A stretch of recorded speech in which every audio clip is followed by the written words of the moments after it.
Hello everyone. तो कल पिछले क्लास में हमने देखा था कि कूलम्ब्स लॉ क्या होते हैं, उसके बाद कूलम्ब फोर्स क्या होते हैं। तो हमने फार्मूला क्रिएट किया था, एक्सप्रेशन क्रिएट किया था, F इज इक्वल टू के Q1 Q2 upon R square, जहाँ पर Q1 और Q2 दो चार्जेस हैं और R जो है उन दोनों चार्जेस के बीच का सेपरेशन है। आज हम देखते हैं कि वही कूलम्ब्स लॉ वेक्टर फॉर्म में किस तरह से क्रिएट होता है, कूलम्ब फार्मूला वेक्टर फॉर्म में किस तरह से क्रिएट होता है। तो आज का जो हेडिंग हमारे वो है Coulomb's law in vector form. तो हमने यहाँ पर दो चार्ज लिए हैं, एक Q1 और दूसरा Q2, Q1 और Q2। तो Q1 का जो पोजीशन है वो उसको हम लोग मान लिए हैं RQ1। ये Q1 चार्ज है, इसका पोजीशन है, ये आपका ओरिजिन हो गया जिसका कि कोऑर्डिनेट आपको 0 0 हो गया। तो ये Q1 चार्ज का पोजीशन हो गया RQ1।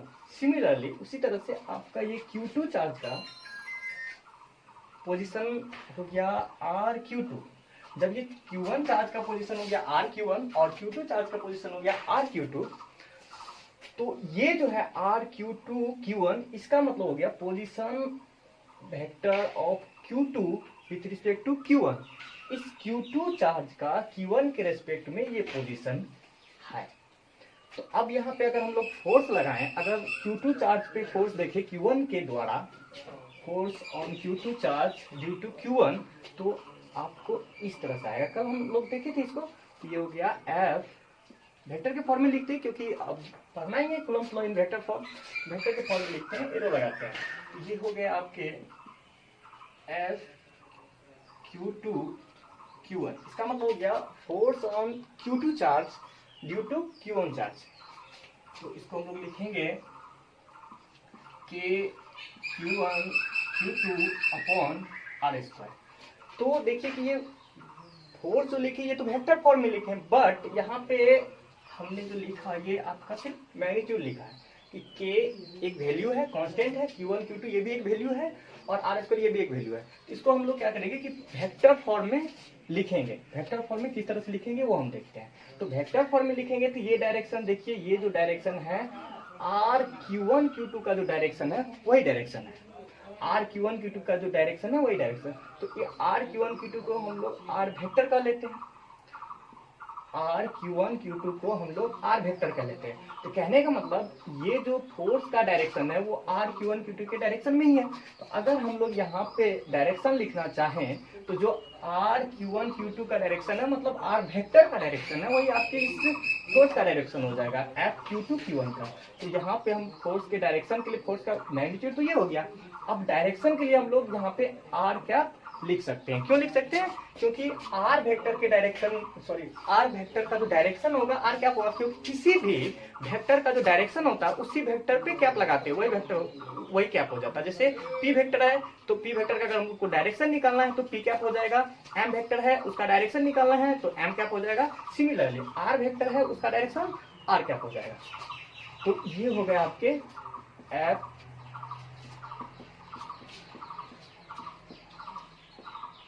R cap. एक चीज तो इतना तो हमने लिख लिया। अब क्या करते हैं, यहाँ पे देखिए थोड़ा साइड में हम देखते हैं। ये 11th क्लास की बात है, आप बेसिक मैथ्स के थ्रू या बेसिक फिजिक्स में आप पढ़ते हैं तो यहाँ थोड़ा देख लेते हैं। तो अगर कोई वेक्टर जो होता है वो आपको उसके मैग्नीट्यूड और डायरेक्शन को मिलाकर बनता है, क्योंकि हम लोग जानते हैं scalar there is only magnitude and vector there is magnitude and also direction. तो ये जो वेक्टर है R vector, this is the position vector, ये Q2 का पोजीशन वेक्टर Q1 के रिस्पेक्ट में है। तो इस पोजीशन वेक्टर को, इस वेक्टर को हम लोग लिख सकते हैं कि इस वेक्टर का मैग्नीट्यूड और इसी वेक्टर का डायरेक्शन, मैग्नीट्यूड और डायरेक्शन। और इस मैग्नीट्यूड को हम लोग इस तरह से भी एक्सप्रेस करते हैं, या तो आप मॉड लगा दीजिए या नहीं तो मॉड हटाइए और एरो को भी हटाइए, डायरेक्ट ऐसे लिख सकते हैं। ये आ गया मैग्नीट्यूड, ये हो गया डायरेक्शन। अब अगर हम ऐसा करें आर कैप निकालना चाहें तो ये जो आर है दूसरी साइड आएगा, तो आर कैप क्या हो जाएगा यहाँ से आर वेक्टर अपॉन आर का मैग्नीट्यूड। तो यहाँ पे इस वैल्यू को हम लोग पुट कर सकते हैं, बिल्कुल कर सकते हैं। इसको इक्वेशन 1 मान लेते हैं और लिखते हैं के Q1 Q2 upon R square. और इस आर कैप की जगह हम लोग क्या लिख सकते हैं, आर वेक्टर अपॉन आर। तो ये हो गया आपका के Q1 Q2 अपॉन R, और R स्क्वायर को मल्टीप्लाई करेंगे क्या हो जाएगा, R क्यूब R वेक्टर, और ये R वेक्टर है क्या, ये R Q1 Q2 position vector of Q2 with respect to Q1, मतलब उस चार्ज का पोजीशन वेक्टर है दूसरे चार्ज के रिस्पेक्ट में जिस चार्ज पर फोर्स लगाया जा रहा है किसी दूसरे चार्ज के द्वारा, जिस पर फोर्स लगाया जा रहा है उसी का पोजीशन वेक्टर है, और जिस चार्ज के द्वारा लगाया जा रहा है उसी के रिस्पेक्ट में। तो अगर सपोज कीजिए कि यहाँ पे इधर की तरफ फोर्स लगाते एफ Q1 Q2, तो यहाँ पे तब पोजीशन वेक्टर हम लोग लेते हैं R Q1 Q2, मतलब position vector of Q1 with respect to Q2। तो ये हो गया आपका, ये फाइनली फोर्स का जो हम लोग, ये जो फोर्स है एफ Q2 Q1, मतलब Q2 चार्ज पे Q1 के द्वारा जो फोर्स है उसका एक्सप्रेशन कितना आया, K Q1 Q2 upon R cube R vector, ये आया वेक्टर फॉर्म में। अगर इसको स्केलर फॉर्म में लिखना था, सिर्फ इसका मैग्नीट्यूड लिखना था, तो हम लोग इतना लिख सकते थे कि K Q1 Q2 upon R square, क्योंकि यही कूलम फोर्स भी है, कूलम एक्सप्रेशन भी है, और हमने इसको वेक्टर फॉर्म में लिख दिया। तो ये हो गया आपका वेक्टर फॉर्म में कूलम का फॉर्मूला, कूलम के। ये हमने निकाला कि Q2 चार्ज पर Q1 चार्ज द्वारा किस तरह से फोर्स लगेगा, उसमें कूलम फोर्स किस तरह से लगेगा, वो हमने निकाला वेक्टर फॉर्म में। अब यहाँ देखिए कि ये जो निकाले हम कि force on Q2 bye Q1, तो क्या लिखे, K Q1 Q2 upon R cube R vector. तो ये जो R वेक्टर है ना, बेसिकली ये आपका R vector R Q2 Q1 है, क्योंकि पहले हम लिख दिए थे, यहाँ पे ऐसे लिख दिए थे कि ये R वेक्टर जो है इसी को माने थे। तो हम जानते हैं कि जैसे P वेक्टर होता है कि P A B, सपोज कीजिए यहाँ पे 11th क्लास की बात है, P A B, तो ये हो जाता है आपका P A minus P B, ठीक है। उसके बाद उसी तरह से अगर M वेक्टर है A B, तो ये हो जाएगा M A minus M B, like this.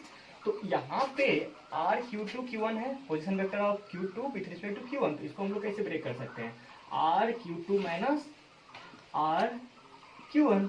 तो कहने का मतलब अगर हमको ये नहीं भी पता रहे R Q2 और R Q2 Q1 नहीं भी पता रहे, और सेपरेटली R Q2 पता रहे और R Q1 पता रहे, मतलब कि पहले चार्ज का पोजीशन वेक्टर पता रहे और दूसरे चार्ज का पोजीशन वेक्टर पता रहे, तो हम उसका एक दूसरे के रिस्पेक्ट में भी पोजीशन वेक्टर निकाल सकते हैं इस तरह से। तो सपोज कीजिए कि अगर इसको कुछ ऐसा लिख दें,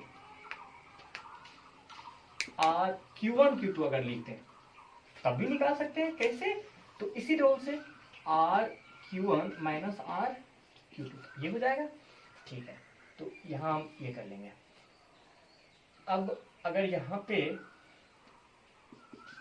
हम लोग इसको इस फॉर्म में लिखें तो क्या लिख सकते हैं, F Q2 Q1, ये हो गया K Q1 Q2 अपन R Q2 Q1 का जो मैग्नीट्यूड होगा ना उसका क्यूब, और R Q2 Q1।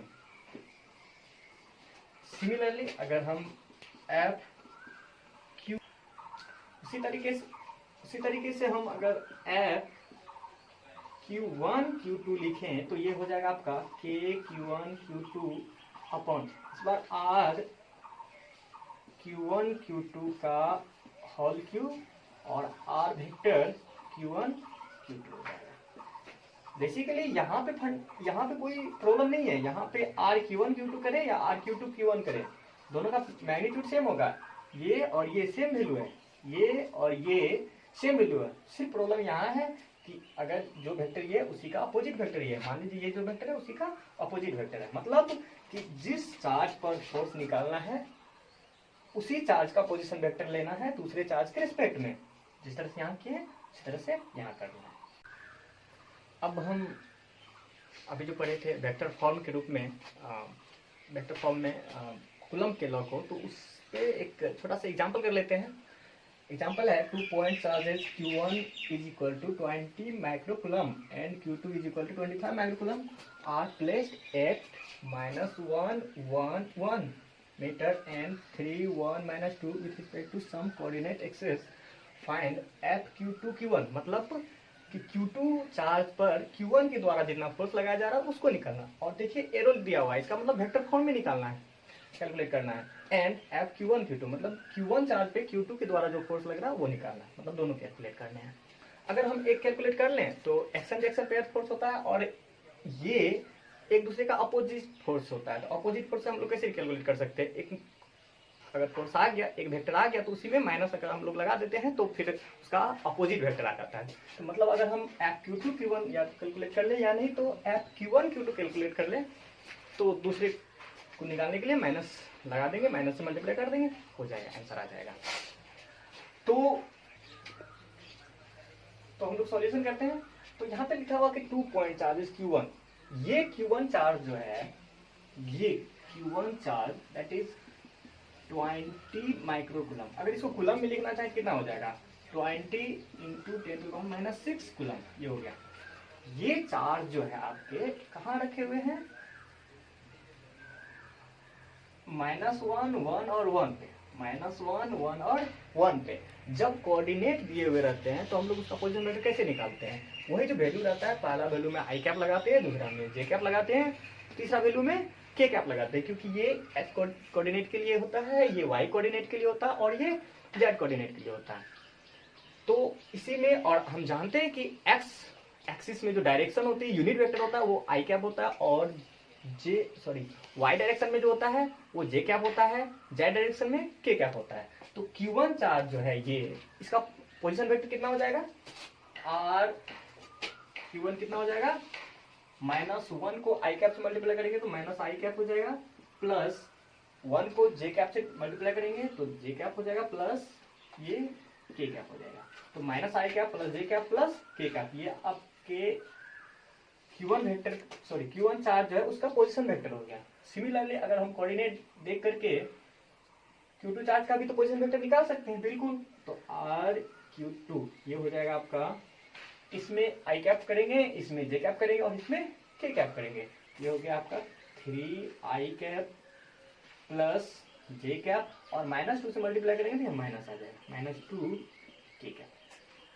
ठीक, तो हमको कैलकुलेट क्या करना है, हमें कैलकुलेट करना है एफ Q2 Q1 और एफ Q1 Q2। तो चलो इसको पहले कैलकुलेट करते हैं, और यहाँ पे Q2 चार्ज भी लिख ही देते हैं। Q2 charge that is 25 microcoulomb, means 25 into 10⁻�6 coulomb.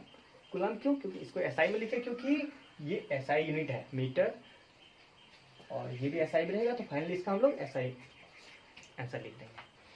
अब देखिए, तो अब हम लोग फॉर्मूला से चलते हैं। F Q2 Q1 that is के Q1 Q2 upon are Q2 Q1 इसका होल क्यूब और आर वेक्टर Q2 Q1। अब यहाँ देखिए कि हम लोग के फॉर्मूला में के है जो कि कांस्टेंट है, कूलम कांस्टेंट है, पता है, ये Q1 पता है, वैल्यू पता है, Q2 भी पता है। अगर हमको ये मिल जाए और ये मिल जाए तो काम हो जाएगा। तो अगर ये मिल जाए वेक्टर, तो इसी का तो ये मैग्नीट्यूड है, तो वेक्टर का मैग्नीट्यूड निकालने हमको आता है, हम लोग जानते हैं, 11th क्लास में हम लोग पढ़े हुए हैं कि किसी भी वेक्टर का मैग्नीट्यूड कैसे कैलकुलेट करते हैं। तो हम लोग का मेन फोकस हो गया कि इस वेक्टर को कैसे कैलकुलेट करना है। तो इस वेक्टर को कैलकुलेट करने के लिए, तो ये वेक्टर तो है sir R vector of Q2 with respect to Q1, मतलब position vector of Q2 with respect to Q1। तो ये आर Q2 Q1 ये कैलकुलेट करना है हमको, तो इसको कैलकुलेट करते हैं। ये क्या हो गया आपका are Q2 minus r Q1, मतलब position vector of Q2 charge with respect to Q1 charge, that is position vector of Q2 charge minus position vector of Q1 charge. तो Q2 चार्ज का पोजीशन वेक्टर कितना है, 3i cap plus j cap minus 2k cap. Subtract करना है किसको, are Q1 को, ये कितना है -i cap plus j cap plus k cap. अब इसको थोड़ा कैलकुलेट कर लेते हैं, 3i cap plus j cap minus 2k cap, minus से पोस्ट को बैक करिए, तो minus minus plus i cap minus plus minus j cap minus plus फिर माइनस k कैप। देखिए 3i कैप और 1i cap, 4i cap, j cap minus j cancel हो गया, ये कैंसिल आउट हो गया, प्लस में जे कैप माइनस में जे कैप कैंसिल आउट हो गया, -2k cap minus k cap, तो -3 ये आ गया आपका position vector of Q2 charge with respect to Q1 charge. अब क्या करते हैं कि कि यही वैल्यू यहाँ पुट करते हैं तो ठीक है, ये वैल्यू तो हम लोग यहाँ पुट करेंगे, लेकिन इसका मैग्नीट्यूड भी चाहिए। तो मैग्नीट्यूड कैसे निकालेंगे? आर मैग्नीट्यूड कैसे निकालेंगे?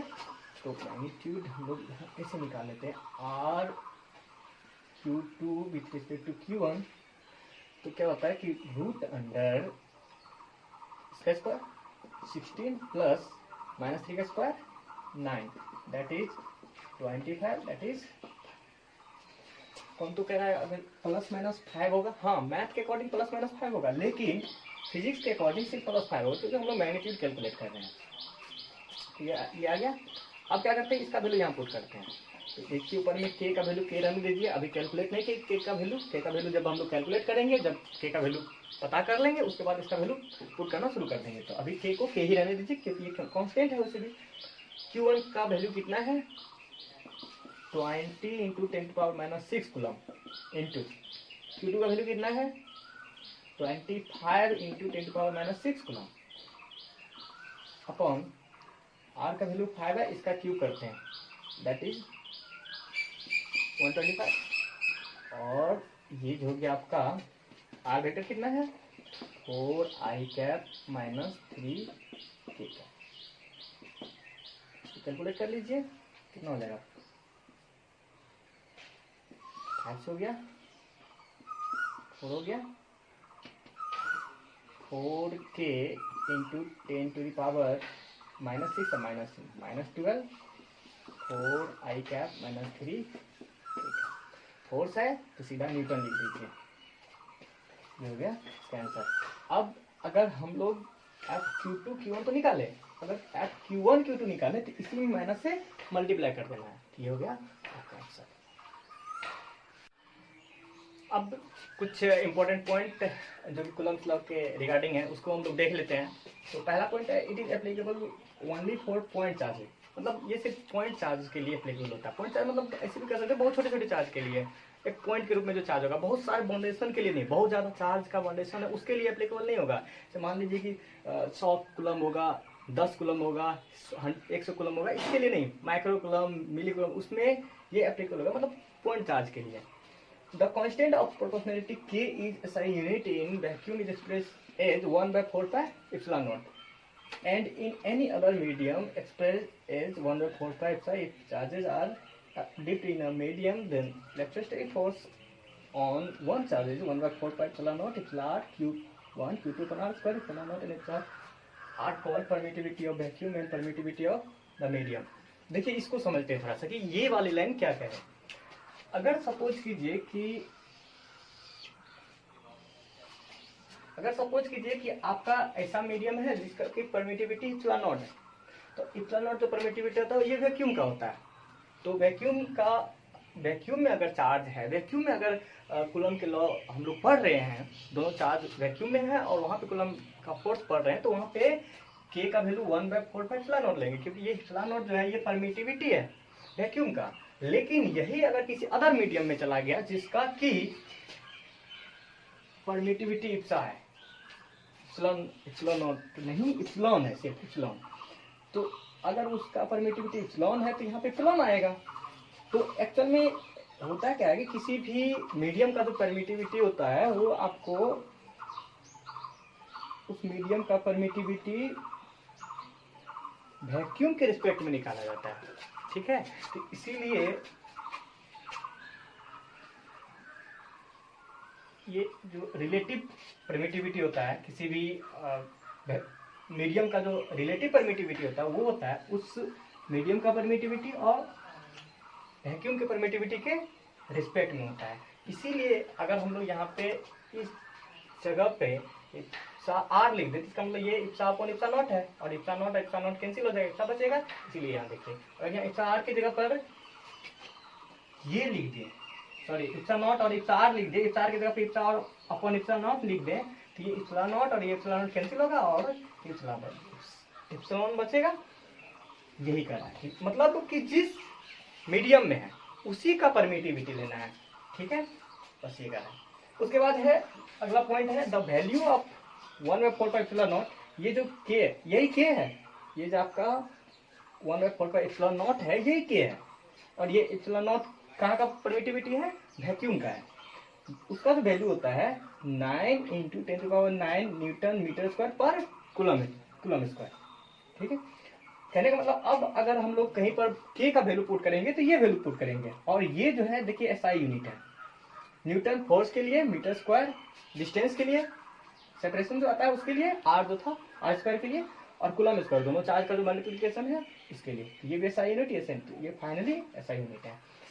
अब नेक्स्ट जो है the force is conservative in nature. तो किस फोर्स की बात हो रही है यहाँ पे बात हो रही है कूलम फोर्स की। तो कूलम फोर्स जो होता है वो कंजर्वेटिव नेचर का होता है, और हम लोग 11th क्लास में अच्छे से पढ़े हैं कंजर्वेटिव फोर्स और नॉन कंजर्वेटिव फोर्स। तो थोड़ा सा हम यहाँ पे झलक दे देते हैं कि कंजर्वेटिव फोर्स बोलते किसको है। वैसा फोर्स जिसका वर्क डन, जिस फोर्स के कारण किए गए वर्क डन किसी क्लोज लूप में 0 आ जाए, उसको हम लोग कंजर्वेटिव फोर्स कहेंगे। नॉन कंजर्वेटिव जिसका कि किसी भी क्लोज लूप में 0 नहीं आता है। सपोज कीजिए कि फ्रिक्शन है, फ्रिक्शन भी एक फोर्स है। फ्रिक्शन अगर है उसको अगर हम लोग किसी क्लोज लूप में, मतलब जहां से अगर किसी, मान लीजिए यहां से इसको चलाना शुरू किए, ऐसे खिसकाते खिसकाते खिसकाते खिसकाते यहीं ला करके रख दिए, तो फ्रिक्शन तो लगा, और फिर जिस पोजीशन से चले थे वहीं पर अगर चला गया तो इसका वर्क डन 0 नहीं होगा, इसका वर्क डन बढ़ता ही जाएगा जितना ये चलेगा। लेकिन अगर हम लोग ग्रेविटेशनल फोर्स की बात करें तो जहां से हम इसको गिराएं, अगर पुनः इसको उठा करके वहीं ले जाएं उसी पोजीशन पे, तो नेट वर्क डन 0 होगा, क्योंकि नीचे जाते वक्त पॉजिटिव वर्क डन और नीचे से ऊपर लाते वक्त नेगेटिव वर्क डन, जो दोनों को ऐड करेंगे तो कैंसिल आउट हो जाएगा। तो कंजर्वेटिव फोर्स मतलब वैसा फोर्स जिसके द्वारा किया गया वर्क डन किसी क्लोज लूप में 0 हो जाता है। तो इसका मतलब हो गया कि कूलम फोर्स द्वारा जो वर्क डन किया जाएगा, अगर इसका जो वर्क डन हम लोग कैलकुलेट करेंगे, अगर वो क्लोज लूप में हो रहा है तो 0 हो जाएगा। तो ये थे इंपॉर्टेंट। अब हम देखते हैं प्रिंसिपल ऑफ सुपरपोजिशन। ये क्या होता है प्रिंसिपल ऑफ सुपरपोजिशन? ये आपके हैं force on charge particle due to number of point charges resultant of forces due to individual point charges. यही है आपका प्रिंसिपल ऑफ सुपरपोजिशन। इसका क्या मतलब हुआ? इसका मतलब हुआ कि किसी भी पॉइंट चार्ज पर जो फोर्स लगता है ना, अलग अलग इंडिविजुअल अलग अलग चार्जों के द्वारा जो फोर्स लगता है, उन सारे चार्जेस के द्वारा लगाए गए फोर्स को अगर हम लोग ऐड करें तब उस दिए हुए गिवन पॉइंट चार्ज का नेट फोर्स होगा। जैसे कि यहाँ पे देख लीजिए कि ये क्यू चार्ज है, यहाँ पे अलग अलग इंडिविजुअली 1 2 3 चार्जेस हैं, Q1 Q2 और Q3। तो Q1 के द्वारा सेपरेटली फोर्स लग रहा है, यहाँ पे इसको हम लोग F1 बोल दिए। Q2 के द्वारा जो फोर्स लग रहा है उसको हम लोग F2 बोल दिए। Q3 के द्वारा जो फोर्स लग रहा है Q पे उसको F3 बोल दिए। तो इंडिविजुअली तीनों चार्जेस के द्वारा इस Q चार्ज पर फोर्स लगाए जा रहे हैं, और इन तीनों फोर्स को अगर हम लोग ऐड करें, इन इंडिविजुअली लगाए गए फोर्सों को अगर हम लोग ऐड करें तो इस Q चार्ज पे जो नेट फोर्स होगा वो आएगा। इस चार्ज को बाकी दूसरे चार्ज से कोई मतलब नहीं है, ये उतना ही फोर्स लगाएगा इंडिविजुअली जितना ये, अगर ये बाकी चार्ज नहीं रहता तब लगाता। सिमिलरली ये भी बाकी चार्ज से मतलब नहीं है, अभी भी उतना लगा। मान लीजिए अगर कोई Q4 भी आ जाए तो ये सब उतना ही लगाएगा जितना भी लगा रहा है, तो ये होगा कि ये Q4 भी उस पर लगाएगा। तो इसी तरह के रूल सारे चार्ज पे लागू होंगे, कि मतलब उस चार्ज पर इंडिविजुअली जितने अन्य चार्जों के द्वारा फोर्स लगाए जा रहे हैं उन सारे फोर्स को ऐड कर देंगे तो उस गिवन चार्ज पे जो फोर्स लग रहा है उसका नेट फोर्स आ जाएगा। अब सुपरपोजिशन जो पढ़े उससे रिलेटेड एक एग्जांपल कर लेते हैं हम लोग। तो यहाँ पे देखिए स्क्वायर दिया हुआ, एक स्क्वायर के फॉर्म में ये चारों चार्ज रखे हुए हैं। एक है स्मॉल क्यू चार्ज और 3 जो है आपके कैपिटल क्यू चार्ज है। तो बोला जा रहा है कि find magnitude of net force acting on Q, small Q. तो इस स्मॉल क्यू पे नेट फोर्स कितना लग रहा है उसका मैग्नीट्यूड कैलकुलेट करना है। तो हम लोग इसको सॉल्व करते हैं।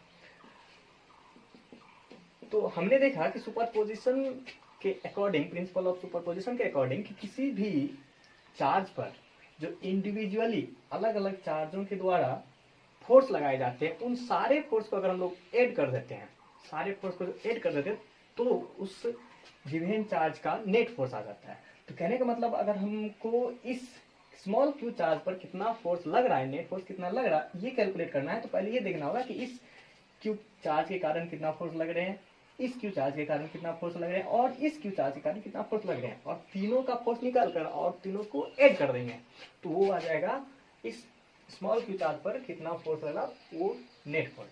तो हम लोग इसको सॉल्व करते हैं, फिर से एक डायग्राम तो बना लेते हैं यहाँ पे।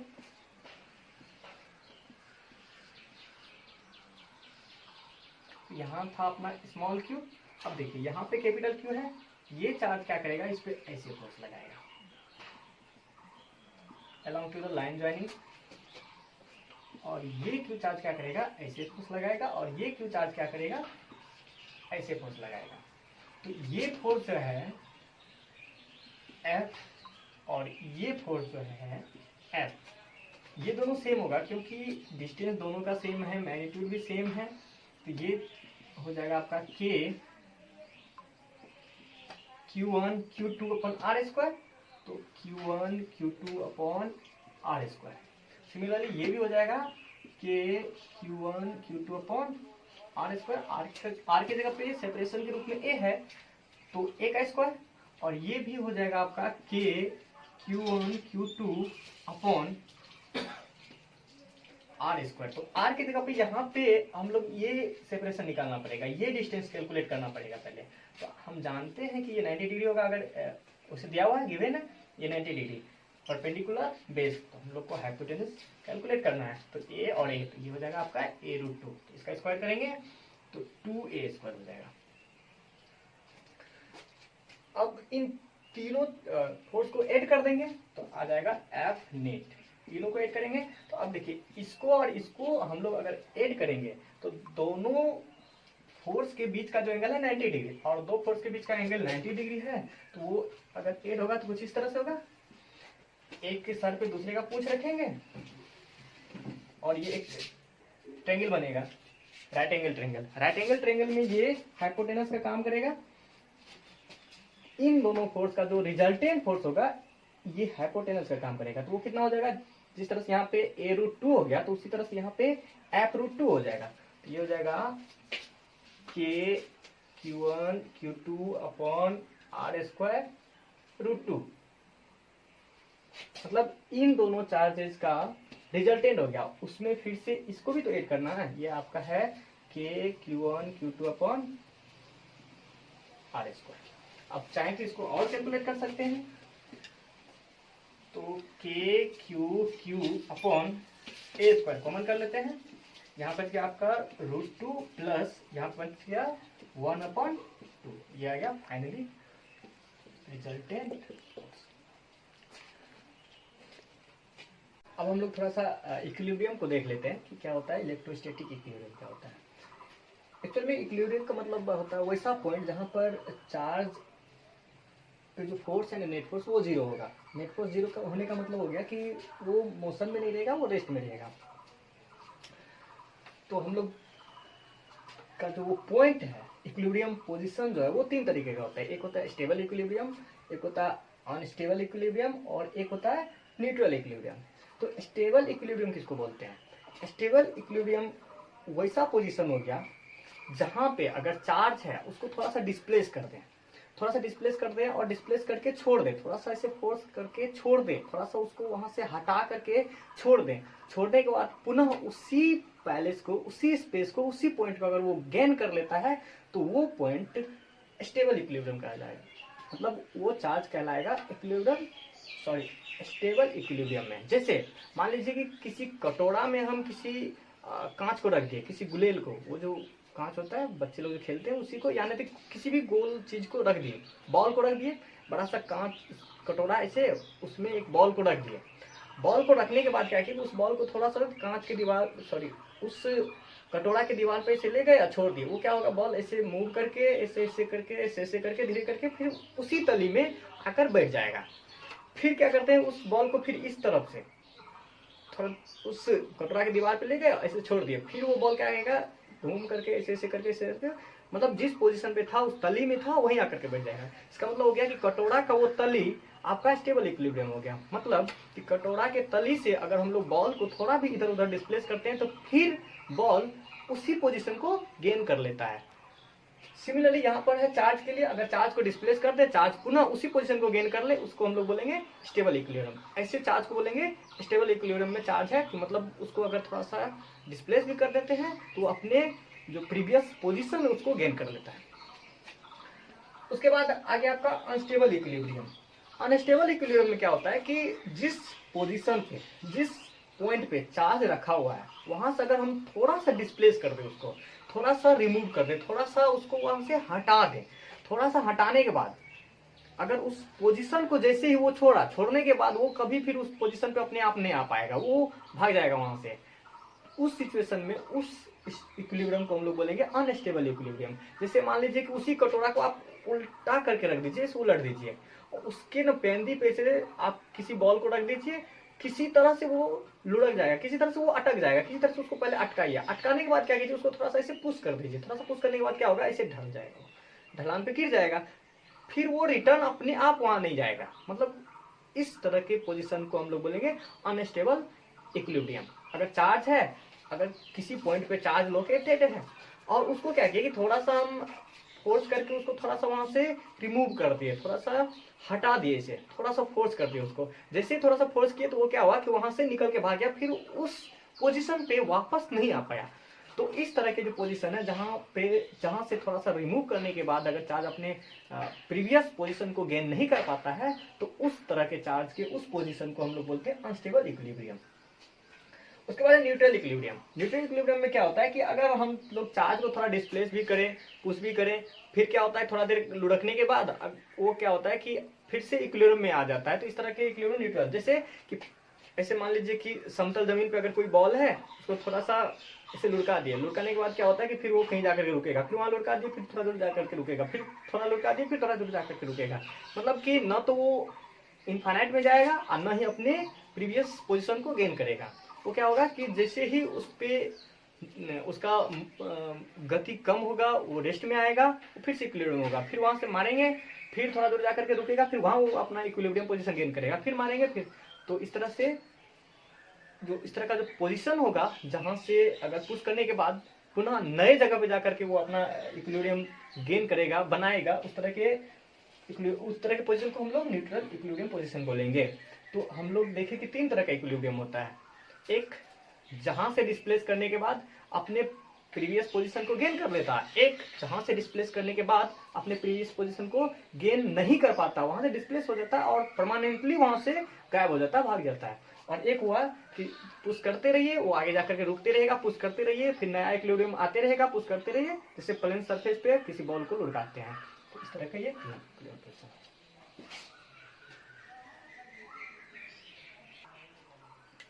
अब सवाल करते हैं एक जो कि AIEEE में 2002 में आया था। AIEEE मतलब जेईई मेन जिसको अभी बोलते हैं हम लोग, जेईई मेन में आया था 2002 में। क्वेश्चन है आपका, ए charge Q is placed at the midpoint of the line joining two equal charges capital Q. The system of 3 charges will be in equilibrium when Q has the value. मतलब कि सवाल ये कह रहा है कि आपके 2 चार्जेस हैं, इक्वल चार्जेस, कैपिटल Q है, 2 इक्वल चार्जेस कैपिटल Q है, और इसके जो लाइन ज्वाइनिंग है ना, इन दोनों को मिलाने वाली जो लाइन है ना, उसके मिड पॉइंट पर एक तीसरा चार्ज है Q। बोला कि इस Q चार्ज का कितना वैल्यू होना चाहिए, इसमें से कौन सा वैल्यू होना चाहिए इस कैपिटल Q के फॉर्म में, ताकि ये सिस्टम इक्विलिब्रियम में रहेगा। इक्विलिब्रियम का मतलब हो गया कि नेट फोर्स इस सिस्टम पे 0 होगा। कहने का मतलब ये सिस्टम, तीनों चार्ज को मिलाकर के जो सिस्टम बना है ये डिस्ट्रॉयड नहीं होगा, टूटेगा नहीं, ऐसे जस्ट का तस पड़ा हुआ रहेगा। अगर हम इसको छोड़ दें या किसी भी प्लेन सरफेस पे, स्मूथ सरफेस पे भी अगर इसको रख करके छोड़ देते, ये भागेगा नहीं, वहीं रहेगा, Q यहीं रहेगा, ये कैपिटल स्मॉल Q यहीं रहेगा, कैपिटल Q फिर से यहीं रहेगा, मतलब डिस्ट्रॉयड नहीं होगा। तो इसका वैल्यू बताना है। सबसे पहले देखिए कि ऑप्शन के थ्रू हम लोग अगर थोड़ा सा देखें, इस पर थोड़ा सोचें, थोड़ा सोचना है कि 2 ऑप्शन ये प्लस में है, मतलब पीछे साइन प्लस का है, भले कैपिटल Q का वैल्यू कुछ भी हो, चाहे माइनस हो प्लस हो कुछ भी हो, लेकिन पीछे चिन्ह की बात करें तो यहाँ प्लस, ये माइनस और माइनस। तो इसका वैल्यू या तो प्लस में होगा या नहीं तो माइनस में होगा। प्लस में होगा तो ये दोनों में से कोई आंसर होगा, माइनस में होगा तो ये दोनों में से कोई आंसर होगा। तो 50-50 हम लोग कर लेते हैं। सबसे पहले देखते हैं प्लस वाला होगा कि माइनस वाला। अगर इतना डिसाइड हो गया ना तो दो ऑप्शन तो वैसे ही चला गया। मान लीजिए कि अगर प्लस वाला आंसर होगा, हमने यहाँ से देख लिया प्लस वाला आंसर होगा, तो मतलब ये दोनों तो ऐसे चलेगा, बच गया दो, तो उसमें क्या कर लेंगे, हेड और टेल कर लेंगे। नहीं, वैसे नहीं करेंगे, उसमें तो 50% चांस है सही होने का। फिर क्या करेंगे कि तब देखेंगे कैलकुलेट करके कि Q/4 आता है, Q/2 आता है। अगर माइनस वाला आएगा तो फिर इन दोनों में देखेंगे। पहले देखते हैं कि माइनस वाला आता है प्लस वाला आता है। तो पहले यहाँ आते हैं। इक्विलिब्रियम का मतलब होगा कि स्थिर रहेगा, स्थिर रहेगा, डिस्ट्रॉयड नहीं होगा, किसी एक्सटर्नल फोर्स की जरूरत नहीं पड़ेगी इसको इस सिचुएशन में रहने के लिए। तो अब देखते हैं इस पे। अब मान लेते हैं कि जिस तरह का चार्ज ये प्लस क्यू है, सॉरी ये कैपिटल क्यू है, अगर ये पॉजिटिव चार्ज है, इसका वैल्यू प्लस में 4 कूलम होगा मान लीजिए, इसका प्लस में 4 कूलम होगा क्योंकि इक्वल चार्ज है। अगर ये इसका वैल्यू माइनस में 4 कूलम होगा तो ये भी माइनस में होगा। तो जिस भी साइन में कैपिटल क्यू है, मान लेते हैं कि ये स्मॉल क्यू भी उसी साइन में है। तो अब देखिए कि कैपिटल क्यू और कैपिटल क्यू दोनों सेम साइन में है, तो ये कैपिटल क्यू उसको रिपेल करेगा। और हम लोग जानते हैं कि सेम चार्ज रिपेल और opposite charge attract to each other. मतलब अगर दो सेम चार्ज है प्लस प्लस तो एक दूसरे को रिपेल करेगा, मतलब धक्का लगाएगा, दूर की तरफ भगाएगा। और अपोजिट चार्ज है एक प्लस और एक माइनस, तो क्या करेगा, एक दूसरे को खींचेगा अपनी तरफ। तो यहां हम लोग देखते हैं, तो हमने देखा कि ये दोनों तो सेम चार्ज है, चाहे ये प्लस है तो ये भी प्लस होगा, ये माइनस हो तो माइनस होगा। तो जो भी रहेगा रिपेल ही करेगा ये चार्ज इसको। पर इसी के स्टडी कर लेते हैं, क्योंकि जैसा इसके साथ होगा वैसा इसके साथ होगा। सिमेट्रिक है ये, अगर यहां से लाइन ड्रॉ करें तो ये सिमेट्रिक है, ठीक है। अब हमने ये भी मान लिया है कि जिस साइन में ये दोनों चार्ज है उसी में ये है। अगर ये प्लस, अगर ये प्लस चार्ज है, यहाँ पे प्लस का चिन्ह है, तो ये भी प्लस में ही है। तो मान लेते हो सेम चीज में है, सेम साइन में है, तो ये भी क्या करेगा, उसको रिपेल ही करेगा। और इसको तो फोर्स लगाने वाला दो ही चार्ज, एक ये और एक ये, दोनों को अगर ऐड करेंगे तो फाइनली रिजल्टेंट फोर्स इस की तरफ आएगा। और रिजल्टेंट फोर्स आ गया, रिजल्टेंट फोर्स कुछ ना कुछ बच गया, तो इक्विलिब्रियम में तो रहा नहीं। तो हम इससे पहले पढ़े कि इक्विलिब्रियम मतलब वैसा पॉइंट जहां पे फोर्स क्या होता है, जीरो होता है, नेट फोर्स जीरो होता है। तो यहाँ तो नेट फोर्स आ रहा और नेट फोर्स इस पे आ रहा, तो ये रुकेगा नहीं, ये भागेगा, ये भागेगा। तो इसका मतलब इसको रोकना है। तो भाई कुछ भी कर ले, चाहे इसका साइन प्लस मिले या माइनस मिले, ये तो इसको रिपेल ही करेगा, क्योंकि इसी का बिरादरी है ये रिपेल ही करेगा, तो इधर ही फोर्स लगाएगा। तो ये तो गांठ बांध के बैठ चुका है कि हम तो भाई तुमको भगाएंगे, रिपेल ही करेंगे। तो अब तुमको एक ही इंसान है जो बचा सकता है, वो है ये चाहे तो उसको बचा सकता है। तो ये क्या किया कि पहले अगर सेम इसी साइन में रखे थे, जैसा चार्ज ये है उसी साइन में इसको रखे थे, तो रिपेल किया। तो ये बोलेगा नहीं, हमको उसके विपरीत रहना है, उसके अपोजिट रहना है। तो अगर ये उसके अपोजिट होता है तब अपनी तरफ खींचेगा, और अपनी तरफ खींचेगा तब इसको रोक सकता है। इसका मतलब ये दोनों के पीछे प्लस का चिन्ह है, तो ये बोलेगा नहीं, प्लस का चिन्ह रहेगा तो हम भी उसी के साथ हो जाएंगे, हम माइनस का चिन्ह लेकर के चलेंगे, तब उसको रोक सकते हैं। इसका मतलब हम लोग तो जान गए कि प्लस वाला आंसर नहीं होना है, माइनस वाला आंसर होना है। तो 50-50 हो गया, दो ऑप्शन तो वैसे ही कट हो गया। अब बच गया ए और बी। अब वैल्यू कितना होगा, Q/4 होगा या Q/2 होगा तो प्लस हो, सॉरी माइनस वाला, प्लस वाला तो नहीं होगा, माइनस वाला होगा, क्योंकि उसके अपोजिट में रखना है, माइनस वाला होगा। तो ये दोनों में से या तो माइनस Q/4 होगा या नहीं तो माइनस Q/2 होगा। अब चलते हैं हम लोग इसका वैल्यू कैलकुलेट करने के लिए। तो सवाल में कहा गया है, क्वेश्चन में कहा गया है कि ये जो Q चार्ज है ना, इन दोनों का जो लाइन ज्वाइनिंग है उसका मिड पॉइंट है। तो हमने मान लिया कि ये जो पूरा लाइन है ना, दोनों का सेपरेशन है वो 2r है। इसका मिड पॉइंट मतलब ये कितना हो जाएगा, r हो जाएगा, ये r हो जाएगा। कौन तो कहेगा कि सर ऐसा तो मान सकते हैं, इसको पहले ही r मान ले तब क्या होगा, तो ये तो r/2 हो जाएगा। हाँ तब भी सही होगा, तब भी वही आंसर आएगा। हम ताकि इजी हो सोल्व करने में, डिवाइड का टेंशन ना हो, बट 2 का टेंशन ना हो, इसीलिए 2r मान लिया ताकि इजीली सोल्व हो जाए। तो वैसे भी कर सकते हैं, इसको r मानेंगे तो ये r/2 होगा, ये r/2 होगा। तो ये चार्ज इस चार्ज को रोकेगा, मतलब जिस डायरेक्शन में ये फोर्स लगा रहा है उसके अपोजिट डायरेक्शन में फोर्स लगा तभी ये रुकेगा। सेम यही वाला कहानी यहाँ भी होगा, ये वाला कहानी यहाँ भी होगा। अगर ये इक्विलिब्रियम में रह गया तो ये भी रहेगा, क्योंकि सिमेट्रिक है। सर इसके लिए सोचिए थोड़ा, हाँ ये तो इक्विलिब्रियम में रहेगा ही रहेगा, चाहे इसका वैल्यू कुछ भी हो। अगर इसका वैल्यू इसके अपोजिट, इसके विपरीत अगर ये प्लस में ये माइनस में कुछ भी होगा तो क्या करेगा, अपनी तरफ खींचेगा, ये भी उतना से ही अपनी तरफ खींचेगा, तो ये तो क्या होगा, इक्विलिब्रियम में रहेगा। अगर हम इसको इक्विलिब्रियम में रख लें तो ये तो सिमेट्रिक है, तो इक्विलिब्रियम में रहेगा ही और पूरा सिस्टम इक्विलिब्रियम में रह जाएगा।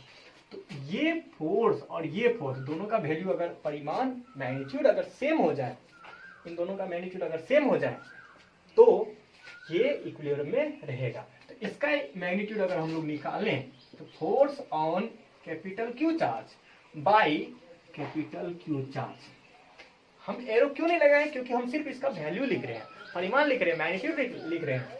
तो हो जाएगा K Q1 Q2 upon R square, मतलब सेपरेशन का स्क्वायर, तो इन दोनों चार्ज के बीच का सेपरेशन कितना है, 2r है, तो ये हो जाएगा 4r स्क्वायर, 2r का स्क्वायर 4r स्क्वायर। ये जो हम लोग फोर्स निकालेंगे, ये वाला force F on Q by small q, that is K Q upon R square, मतलब इनका सेपरेशन का स्क्वायर, तो ये आर स्क्वायर है, आर स्क्वायर। अब क्या करना है, इन दोनों चार्ज को, सॉरी दोनों फोर्स को इक्वल करना है। ये दोनों फोर्स जब तक इक्वल नहीं होगा ये इक्विलिब्रियम में नहीं रहेगा। हम लोग क्या करते हैं, इसको इक्वल करते हैं, मतलब एफ क्यू, यहाँ लिख लेते हैं for equilibrium, F Q Q is equal to F Q Q, ये हो गया आपका के क्यू अपॉन आर स्क्वायर, ये हो गया आपका के क्यू अपॉन 4r स्क्वायर। अब देखिए के से के कैंसिल आउट हो गया, कैपिटल क्यू से कैपिटल क्यू कैंसिल आउट हो गया, आर स्क्वायर से आर स्क्वायर हो गया, तो यहाँ से स्मॉल क्यू क्या बचा, यहाँ से बचा स्मॉल क्यू और इधर बचा क्यू अपॉन 4, तो क्यू बाय 4। हम यहाँ पे डिसाइड कर चुके थे कि ये स्मॉल क्यू इसके साइन के विपरीत होना चाहिए, अपोजिट होना चाहिए। अगर ये प्लस में है तो ये माइनस में होना चाहिए, माइनस में तो प्लस में होना चाहिए, तब उसको खींचेगा अपनी तरफ। तो यहाँ तो हम लोग का प्लस में आ गया सर, तो हम यहाँ पे सिर्फ परिमाण लेकर के चले थे, सिर्फ वैल्यू लेकर के चले थे, इसलिए प्लस में आया। अब इसके तहत इसके थ्रू साइन के थ्रू क्या करेंगे, हम लोग माइनस लगा देंगे। या नहीं तो अगर हम लोग इसका वेक्टर फॉर्म में इक्वेट करना चाहें, माइनस साइन चाहते हैं कि सर कैलकुलेशन के साथ ही माइनस साइन आना चाहिए, तो यहाँ पे दोनों फोर्स इक्वल नहीं है जब तक कि एक माइनस साइन नहीं लगाएंगे, क्योंकि एक दूसरे के अपोजिट डायरेक्शन में वेक्टर है। तो हम लोग सिर्फ इसका परिमाण लेकर के चले और यहाँ माइनस लगा दिया, और चाहते हैं कि कैलकुलेशन के थ्रू ही माइनस आए तो एक में माइनस लगा दीजिए, तो कैलकुलेशन के थ्रू ही आ जाएगा। और वैसे अगर समझने के लिए लगाएं तो यहाँ आकर के लगाना होगा, क्योंकि सिर्फ पहले परिमाण लेकर के चले और माइनस लगाना होगा। ये हम लोग यहाँ देख चुके हैं शुरुआत में ही कि जिस साइन में ये कैपिटल क्यू है उसके अपोजिट साइन में ये होना चाहिए, तब उसको खींचेगा, नहीं तो उसका साथ देगा, बोलेगा तू भगा रहा है, हम भी भगा रहे हैं, क्योंकि हम भी तो तुम्हारी बरादरी में है, उसके उल्टा में आना होगा, तब ना इसके विपरीत काम करेगा, इसके अपोजिट काम करेगा। तो कैलकुलेशन करके आया QF4 और वहां की समझ से हम लोग उसमें माइनस लगा दिए, तो इसका मतलब कौन सा आंसर हो गया आपका, सी आंसर हो गया, आंसर ठीक है। तो इसको आप देख चुके हैं, अब आज के क्लास से ही खत्म करते हैं। तो अपना ओपिनियन जरूर दें वीडियो लेक्चर देखने के बाद, उसके बाद लाइक और सब्सक्राइब जरूर करें, कमेंट्स भी करें और अपना जो ओपिनियन है वो जरूर दें, शेयर भी करें साथ में।